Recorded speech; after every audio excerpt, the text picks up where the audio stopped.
Yeah.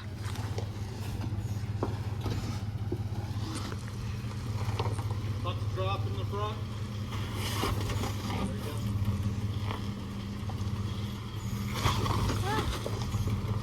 you go.